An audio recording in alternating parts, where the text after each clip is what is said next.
Alors, salut à tous mes abonnés, tous les abonnés de Vlog Reporter.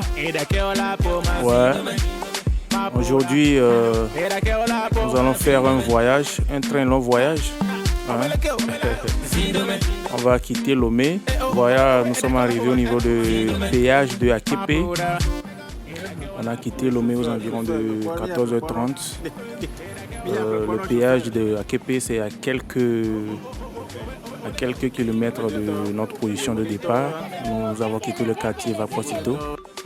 Voilà, on est arrivé au niveau du péage Akepe vers... disons, on a fait banalement 10 minutes, 10 minutes parce qu'il faut passer par l'IP Jadi de Gomé, prendre la voie de Palimé. On est arrivé à Zanguera. On a dépassé Zanguera, on est arrivé au péage de Akepe. Et voilà, et après quelques minutes, disons 40-45 minutes, on est arrivé à Keve, la ville de Keve. Ouais, c'est situé à peu près 45 km de la ville de Lomé. Donc voilà, nous sommes arrivés à Akepe. Oui. Et c'est la ville d'Akepe. Et puis, je mentionne, Akepe est juste... c'est-à-dire quand tu arrives à Akepe, tu dépasses juste à peu près 1 km ou 2 km comme ça. Et tu arrives à Zanhou. Parce que c'est collé quoi. C'est collé, c'est deux agglomérations collées. Voilà c'est à Zanhou. Donc c'est juste à 5 minutes. À Zanhou et à 5 minutes de Keve. Donc on est arrivé à Zanhou. Et là-bas, c'est une ville culturelle du Togo. Et souvent là-bas, il y a des concours de théâtre, de culture, tout qui se passe là-bas parce qu'il y a un centre là-bas. Et voilà. Et on est arrivé à Zanhou, voilà, on dépasse à Zanhou, on est arrivé dans une autre agglomération. Là-bas, c'est à Vétonou. Ouais, là-bas, on vend les arachides en bouteille. Voilà, les arachides, comment on l'appelle, les cacahuètes, voilà, les cacahuètes en bouteille. Et puis les bananes plantains braisées aussi. Et arrivé là-bas, on a fait l'escale parce que moi, souvent, quand j'emprunte la voie, il faut quand même que je mange de la banane plantain. Donc après là-bas, on a dépassé, voilà, et nous sommes hors agglomération. J'ai oublié de mentionner, on partait pour un funérail. Voilà, c'est la maman de nos collègues qui n'est plus. Donc, on a essayé d'aller, de le soutenir. Voilà, ici c'est Badjagan. Donc ça veut dire qu'on a dépassé Badja. Et puis maintenant, ici c'est Badjagan. Badjagan, en vernaculaire, ça veut dire Badja, le gros Badja, quoi, voilà. Donc on a dépassé Badja, maintenant on est arrivé à Badjagan. Et il sonnait midi. Non, il sonnait plutôt 17h moins, voilà.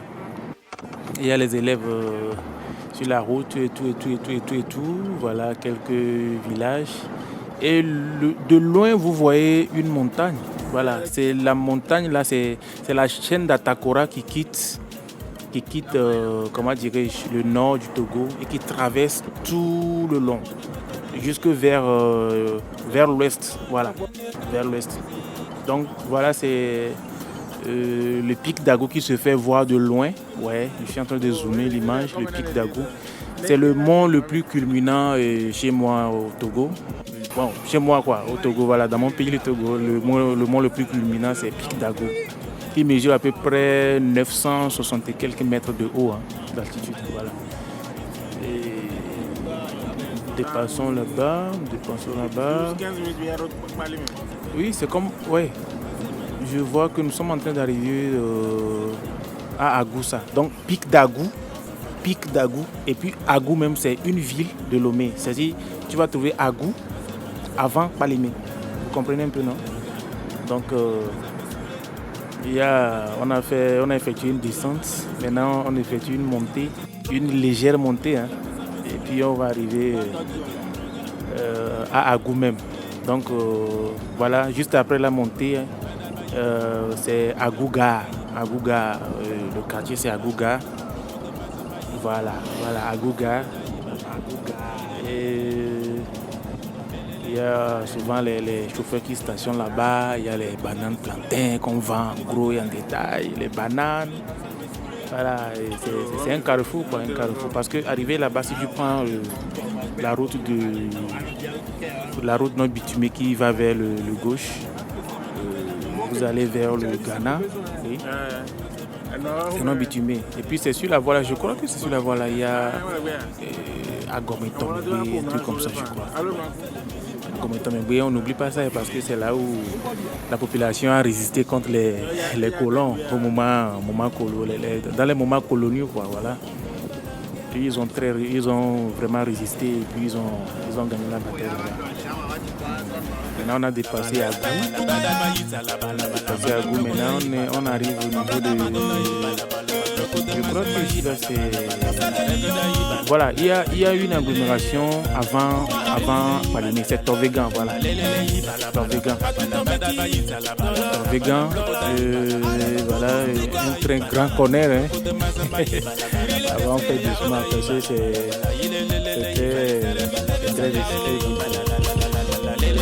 avant de passer par là, il faut diminuer un peu la lutte quand même, c'est-à-dire rétrograder en vitesse. Ça c'est pour ceux qui conduisent, hein. Ouais, voilà. Ouais, sans oublier que je suis avec mon second, Germain Germano, Redness House. Oui, lui il est spécialisé dans la sérigraphie, dans l'orthographie. Voilà. Avec ces éléments, on a de la voiture. Nous sommes au nombre de 5 dans la voiture. Nous sommes à bord d'une Nissan Almera. Ouais, Almera Tino. Voilà, c'est Palimé, nous sommes en train d'arriver. Ce sont les extrémités de la ville de Palimé. Donc, bientôt on va arriver dans Palimé ville même. Voilà, ici ce sont les périphériques.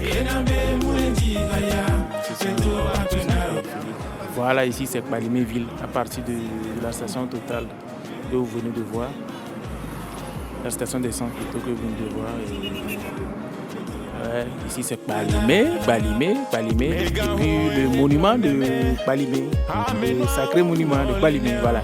Quand tu fais photo ici, les gens se rendent que tu es parti à Palimé. Hein? Parce que Palimé fait bon vivre. C'est-à-dire presque tous les touristes, quand ils arrivent au Togo, tout le monde veut aller à Palimé parce que là-bas, le climat est différent. Il fait très frais là-bas. Surtout quand tu vas sur la montagne, au niveau de Kumakonda, là-bas, il fait très frais. Et puis il y a de jolis papillons là-bas aussi, Kumakonda, avec les... Oui, il y a une cascade aussi qui s'appelle cascade de Kamalo. Ça, c'est la ville de Palimé. Nous sommes en pleine ville de Palimé. On vient de dépasser la préfecture. Voilà, il y a une station d'essence totale devant nous. Et juste en face, à gauche de la station d'essence, il y a le commissariat. Vous allez voir, il y a aussi la poste. Et puis il y a le commissariat. Mais la ville est jonchée de plein de dos d'âne parce qu'il faut limiter la vitesse pour ne pas courir des accidents bidons, tu vois. Non? Voilà, nous sommes arrivés à Palimé. Il commence à se faire tard. Et je ne vous ai pas dit, hein, nous allons jusqu'à Danyi en Kouvi. Et puis malheureusement pour nous, on ne connaissait pas le chemin. On ne connaissait pas le chemin. Et puis il n'y a pas de guide. Bon, moi je suis de Anhlon, c'est un peu plus près de Danyi. Mais je ne suis jamais allé au niveau de Danyi en Kouvi quand même. Donc c'est moi qui dirigeais le convoi. J'ai aussi la caméra, mais je ne connaissais pas vraiment la localité de Danyi en Kouvi. Mais je connais le chemin jusqu'à Danyi à payer. Mais donc arrivé là-bas, nous allons demander. Ici c'est Palimé Bodji. Donc on est en train de, on a quitté la grande ville de Palimé, même ici c'est Palimé Bodji. C'est aussi la ville, hein, mais nous sommes en train d'aller vers les périphériques. Ça. Vous commencez par voir les montagnes devant. Voilà. Ça veut dire que bientôt, on va quitter la ville. Et voilà le grand virage. Et puis il y a une descente devant nous. Et ça c'est... Voilà. C'est la périphérique. Oui, juste après la ville de Palimé. Voilà, on a quitté plutôt Palimé Bodji. Oui. Et puis voilà, c'est vers ici, il y a de jolis hôtels, hein. De très jolis hôtels ici. Ouais. Parce que c'est vers les périphériques qu'on a de très belles constructions souvent. vous savez, avec la modernisation. Donc, toujours des dos d'âne pour limiter les vitesses. Voilà, il y a une montagne. Et on a quitté la ville de Kpalimé, nous sommes arrivés à Lavié. Ici, c'est Lavié et c'est une ville, ou bien un village, je vais dire. Sans oublier, voilà, c'est à la périphérique de ce village que notre légende Adébáyọ̀ Ṣèyí a construit son palais. Oui. Je ne sais pas si arrivé là-bas, je peux vous montrer l'entrée parce qu'il a inscrit le sigle de son nom, SEAC, sur le goudron quoi, à l'entrée de son palais. Voilà, ici c'est Lavié, ici c'est le lycée de Lavié. Comment ça se fait vraiment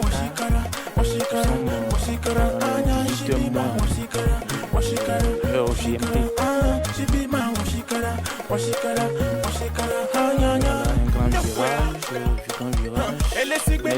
Tous ces lieux, il y a l'électricité, il y a l'électricité. Ouais. Ici c'est Akata. Donc après Lavié, c'est Akata. Donc tout ça là c'est Kpélé, hein. Je ne vous ai pas dit. Ici nous sommes déjà dans la préfecture de Kpélé. À Kpalimé c'était la préfecture de Kouloto. Donc maintenant après Kouloto c'est Kpélé. Donc on a dépassé Kpélé, Lavié. Maintenant ici c'est Kpélé Akata. Et c'est ici il y a des pierres qu'on fait, comment je vais dire, on taille les pierres avec quoi on peut écraser le piment, avec quoi on peut orner les murs de nos maisons pour que cela ne soit pas dégradé avec le temps, quoi. Oui, ce sont des pierres bien taillées par nos mamans, nos papas qui vivent là-bas. Et c'est aussi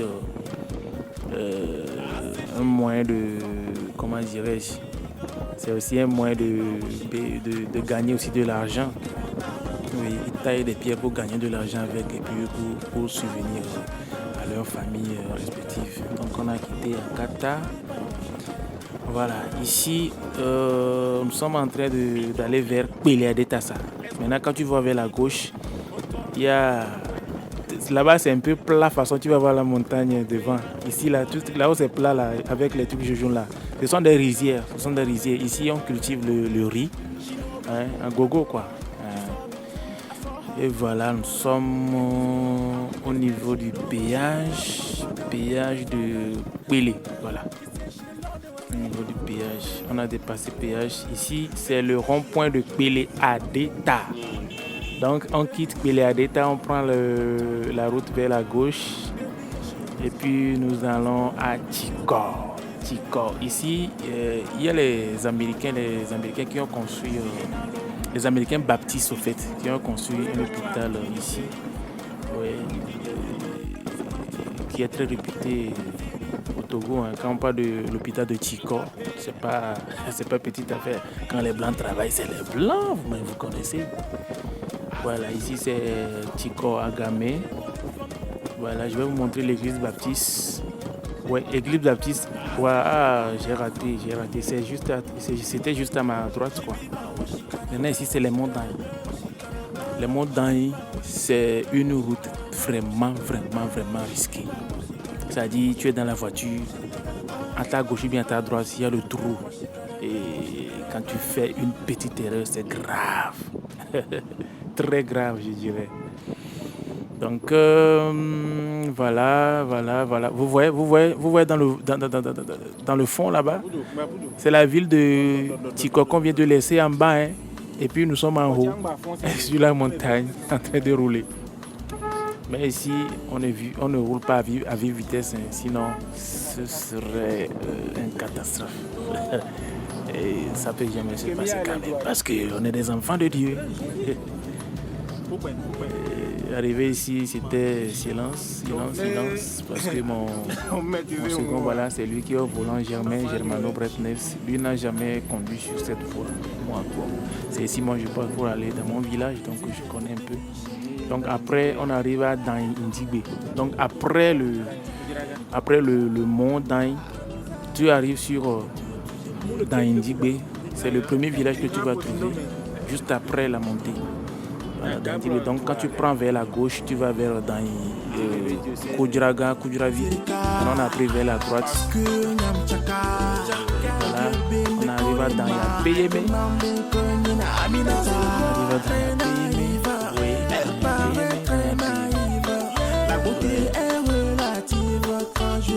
Ici, on doit faire l'escale pour demander la voie parce que là où on va, on ne connaissait pas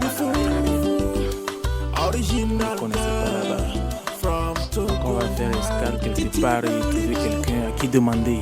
Et puis on a demandé, quelqu'un nous a montré une voie très très erronée. Et puis c'est quelqu'un d'autre qui nous a sauvés parce qu'on avait pris la voie erronée qu'on nous a montré. Donc c'est en allant qu'on a trouvé quelqu'un d'autre et puis il nous a dit non, retournez, c'est vers un autre côté. On a repris la voie.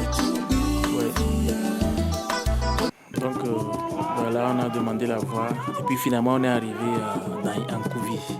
Arrivé, voilà, il y a les mamans et les grands frères, les papas qui étaient en train de jouer au tambour pour animer la veillée, quoi, la veillée funèbre. Et puis j'ai pris le temps aussi de les filmer un peu pour vous montrer, à vous mes abonnés, comment ça se passe là-bas. Oui, ils sont en train de jouer au tambour. Ça c'est le folklore de chez moi qu'on appelle Bobobo. Oui, Bobobo. Ce sont des chansons de louanges qu'ils chantent souvent. Et des fois aussi, ils chantent des chansons de jeunesse. Ouais. Quand c'est pas sérieux, c'est les chansons de jeunesse qui passent. Mais quand c'est sérieux, c'est dit dans les funérailles comme ça, on chante les louanges à Dieu, tout. Ouais. Voilà la maman au micro. Ça ouvre un peu.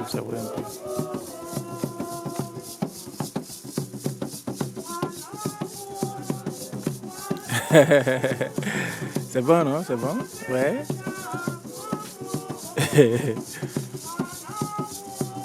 Ouais, quand j'étais enfant, dans mon enfance, en fait, j'avais 10 ou 11 ans comme ça.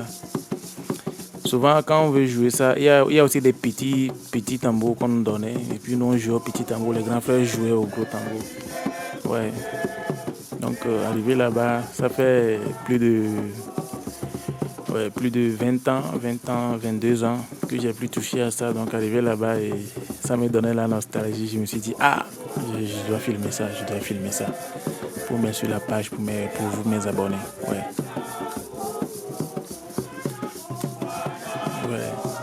Donc, on est resté dans la veillée funèbre jusqu'au lendemain. Jusqu'au lendemain, on n'a pas dormi. Et voilà.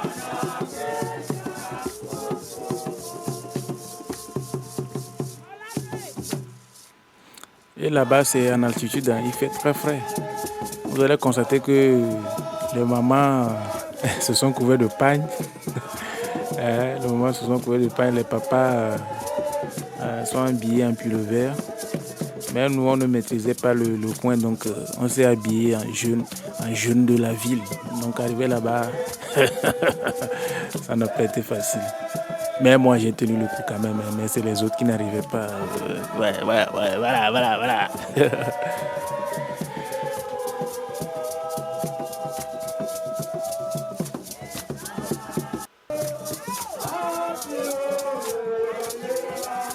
J'avais aussi envie de danser.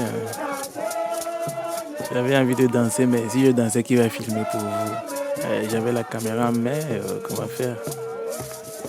Mais bon, arrivé à un moment, il y a un de mes collègues qui m'a aidé aussi à filmer quelques parties. Ouais, il m'a aidé. Ouais. Là-bas, il n'y a pas l'électricité. Je n'ai pas mentionné, il n'y a pas l'électricité là-bas. Donc, c'est un groupe électrogène qu'on a mis en marche avec un peu d'essence. Et voilà, c'est parti. Arrivé à un moment de la nuit, ça s'est éteint. Il y avait eu un problème. Bon, c'était pas que le carburant était fini, mais il y avait eu un petit problème électrogène là. Donc, ça s'est arrêté. Et puis tout est éteint. On était tous dans le noir. Au moins, on a fait banalement 1 heure à 1h30 dans le noir hein, avant que ça ne revienne. Donc, ce sont les réalités des zones reculées dans mon pays. Hein. Surtout en Afrique, c'est comme ça. Ouais. Et ça, c'est le lendemain. La température était très basse. Tu vois, mes collègues, ils sont tous habillés un peu. Même moi, je n'avais pas prévu. Donc, mais j'ai tenu le coup. J'ai tenu le coup. C'est un collègue qui filmait derrière nous. Voilà, c'est moi en chemise façon beige avec une sacoche. Ouais. Voilà. Là-bas, c'est pas trop un village même, mais c'est juste façon ferme quoi. Ouais. C'est façon ferme. Ouais. Tiens, on va filmer. Voilà, c'est mon gars qui filmait. Donc je l'ai dit, je vais le filmer aussi. Hein, je vais le filmer aussi. Oui, c'est le lever du soleil. Un soleil très rouge, rougeâtre je dirais. Mais il fait très frais.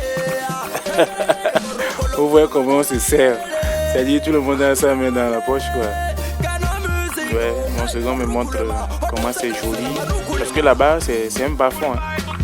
C'est un bas-fond. Donc nous sommes un peu en altitude par rapport à là où on a pu regarder. Ouais. Il y a de très beaux arbres et ça fait bon vivre. Ouais. Là, tu respires de l'air frais, naturel, quoi. Vous voyez comment nous sommes tous rouges ici. Ce sont les rayons du soleil. Ça. Parce que le soleil est rouge, donc nous sommes rouges aussi. Mais voilà au milieu. Ah, mon second, il a froid.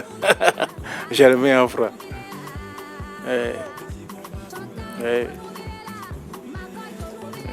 On est en train d'aller vers l'église du village.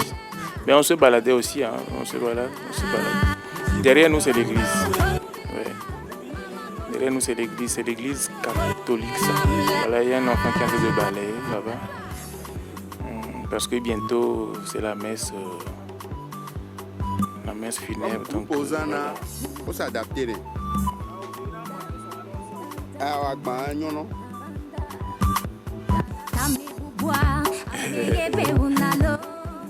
C'était bien. Hein. Voilà, on leur a construit, comment il veut dire, une adduction d'eau. On leur a fait un bon boulot là-bas parce qu'il n'y avait pas l'eau. Donc il faudrait faire venir l'eau au village par des robinets tout et tout. Donc on a fait des trucs, puis on a mis les polytanks là-dessus pour pouvoir tirer l'eau et emmagasiner là-bas pour qu'eux ils puissent l'avoir par les robinets quoi. Ici c'était une pompe qu'on avait fait, mais attention, ça n'a pas fait 2 ans. Ça ne travaille plus, donc c'est abandonné. Vous voyez qu'il y a l'herbe qui est poussée dedans. C'est abandonné, donc on a refait une autre adduction d'eau. Et c'était le polytank qu'on vient de voir à l'instant.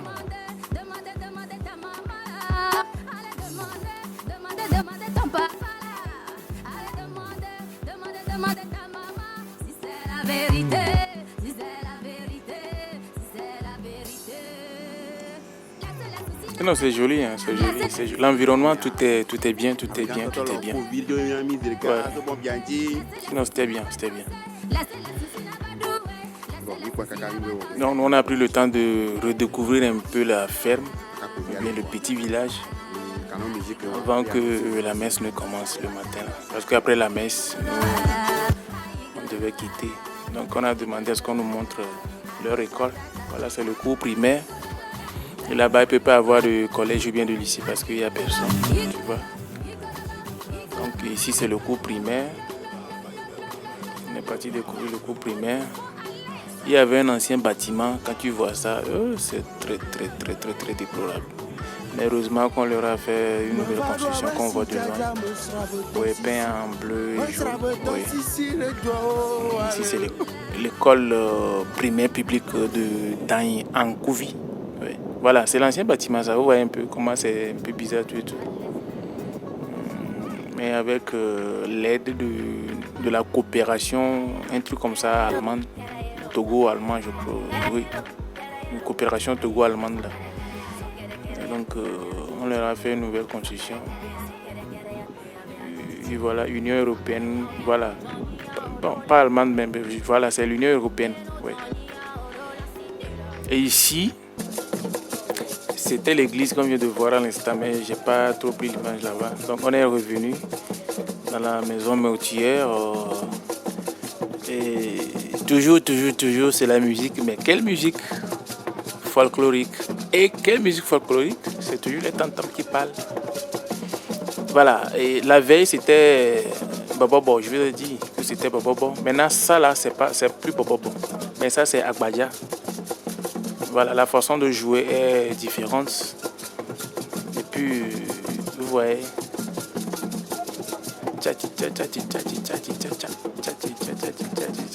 voilà la testanelle qui résonne. Ah, c'était bien.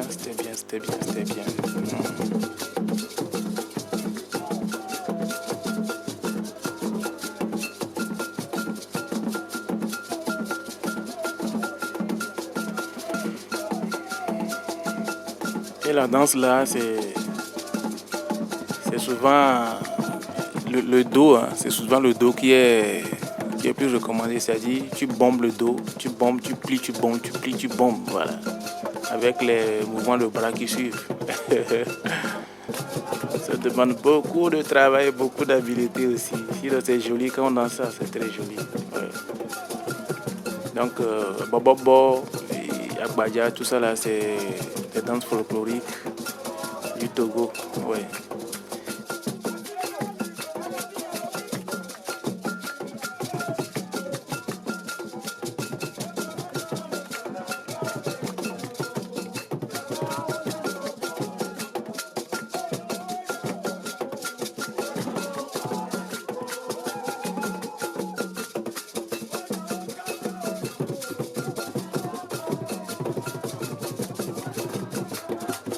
Voilà la danse, bien concordée, le dos, ça plie, ça bombe, les bras qui suivent. Ah, tcha, tcha, tcha, tcha, waouh. La maman a bien dansé. Vous lui donnez combien sur 20? Combien? Je crois qu'elle a 19 séquences sur 20. Et en même temps, au même lieu, il y a la boisson locale, Tukutu. Ouais, la boisson locale qui se prépare, qu'on prépare plutôt à base de fonio, oui, je crois. Non, fonio, non, sorgho plutôt, à base de sorgho, ouais. Ça, c'est préparé à base de sorgho. Et c'est la boisson locale du nord Togo. Au sud Togo, c'est sodabi. Et au nord Togo, c'est tukutu. Donc voilà, ça c'est tukutu. En Côte d'Ivoire, ça s'appelle... moi, j'oublie. Mais dans presque tous les pays noirs africains, il y a ça. Ouais. Voilà. Voilà toujours Agbadja.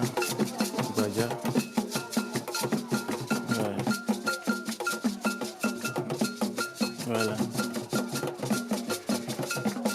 Voilà. Et à la différence du folklore Bobobo, tous les tambours se jouaient à la main. Mais côté Agbadja, les tambours se jouent souvent avec des bâtonnets. Voilà. Ouais. Voilà. Dos, bras, et le tour est joué.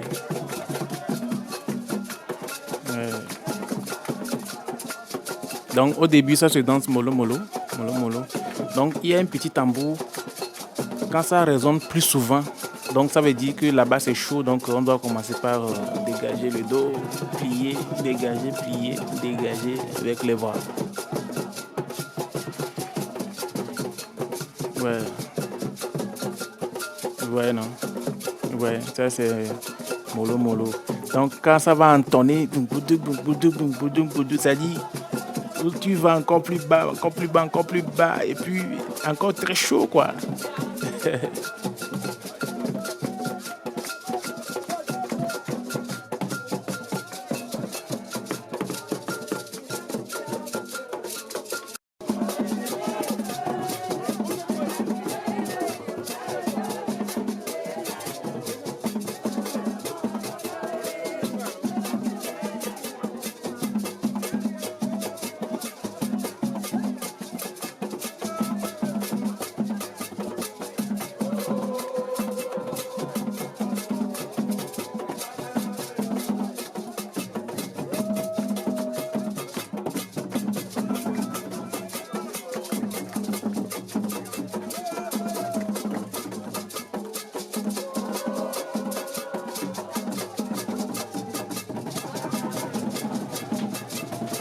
Ouais.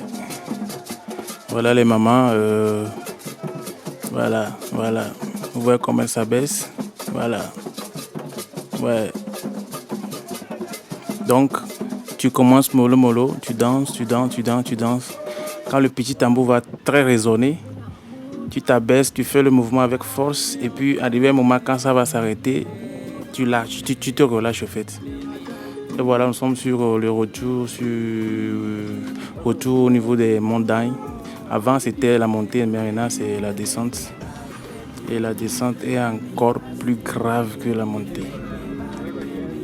Mais les gens de la localité, eux, ils connaissent mieux le chemin, ils connaissent mieux la route. Donc, ils savent comment piloter la voiture. Mais nous, comme on est des nouveaux, il faut aller doucement pour ne pas avoir de mauvaises surprises. Ok, toujours dans la descente. On ne se précipite pas parce qu'on sait que tôt ou tard nous allons arriver à bon port. Ouais. Voilà les signalisations qui nous montrent qu'il y a un conner. De faire très attention. Vous voyez dans la vallée. Donc on a essayé de trouver quelque part ici. On a fait escale pour faire des photos, des souvenirs. Ouais. Voilà les monts qui se font voir dans la vallée. Et je vais dire même, il y a des gens même dans mon pays ici, le Togo. C'est-à-dire quand on leur parle d'aller vers ces localités, ils refusent parce que à cause de la route, ils ont peur. Ouais. Donc je me suis dit qu'à vous mes abonnés, il faudrait immortaliser ce voyage et puis vous montrer à peu près ce que c'est que les montagnes, ce que c'est que la route. Au cas où vous allez faire un tour, peut-être un jour au Togo, pour que vous ayez déjà une idée de comment la route est et ne pas avoir peur. Ouais. Ne pas avoir peur comme certains Togolais qui ne veulent pas tester la route. Voilà. Voilà les monts qui se font voir de loin, avec des connerts très risqués. Et la route n'est pas assez large. Donc il faudrait aller doucement pour que quand il y aura dépassement ou bien croisement, que ce ne soit pas un risque total, quoi. Que ce ne soit pas fatal pour les usagers. Ouais. Heureusement qu'il y a des signalisations sur la route, mais pas assez, hein, juste un peu pour nous montrer qu'il y a des corners, tout et tout, mais pas assez. Des fois même, vous voyez le côté gauche, voilà, c'est la montagne à ma gauche. Donc des fois, il y a les rochers qui se détachent, qui roulent du haut et se posent sur la route. Donc tu peux toutefois monter et puis à ton retour, tu vas trouver un gros rocher sur la route. Donc à tout moment, il faut faire doucement pour ne pas plutôt avoir des surprises très désagréables. Ouais. Et voilà, on a fait escale pour prendre quelques images, quelques photos. Voilà, là, moi j'ai commencé par avoir chaud, hein, donc je me suis mis sans manche. Voilà les collègues, les apprentis qui sont devenus patrons, donc on est collègues, que mon second a formé. Lui c'est Germano, c'est lui là-bas, c'est lui le patron, il les a formés tous. Donc on a effectué ensemble le voyage. Oui. Lui en jaune, il s'appelle Léo. L'autre en manche longue carolée, blanc noir, lui s'appelle Arsène. Léo Arsène. Ouais. Et puis il y a un troisième. Lui on l'appelle souvent Tony. Hein. Lui il a le teint clair. Je vous l'avais montré à l'instant dans la vidéo. C'est lui qui nous filmait. Mais arrivé un moment, j'ai pris la caméra pour le filmer aussi. Donc on a repris la route. Les derniers virages avant d'arriver à Akbele-Tiko. Donc Akbele-Tiko, j'ai pu continuer la vidéo parce que on a déjà fait le tour. Quand on a quitté Lomé, vous avez déjà vu comment la route est. Jusqu'à Dayankouvi, donc le retour, juste pour vous montrer comment la descente est plutôt. C'est-à-dire comment la descente est différente à la montée. Vous-même, vous allez juger, vous allez voir les risques, quoi. Sinon, au niveau de Bélitico jusqu'à Lomé, tout est plat, il n'y a pas de souci là-bas. Donc, dans tous les conneys, il faut klaxonner. Dans tous les conneys, il faut klaxonner. Sinon, c'est fatal. Voilà. Voilà le bar. Il y a le... Voilà. Et dans la vallée, au fond de la vallée, là-bas, il y a l'hôpital Tico. Je vous avais dit à l'instant que l'hôpital Tico, c'est un hôpital créé par les Blancs américains de l'église baptiste. Donc là-bas, ils ont un aérodrome, ils ont une piste d'atterrissage aussi avec un hélicoptère et tout. Donc c'est un peu ça. Alors, à mes abonnés,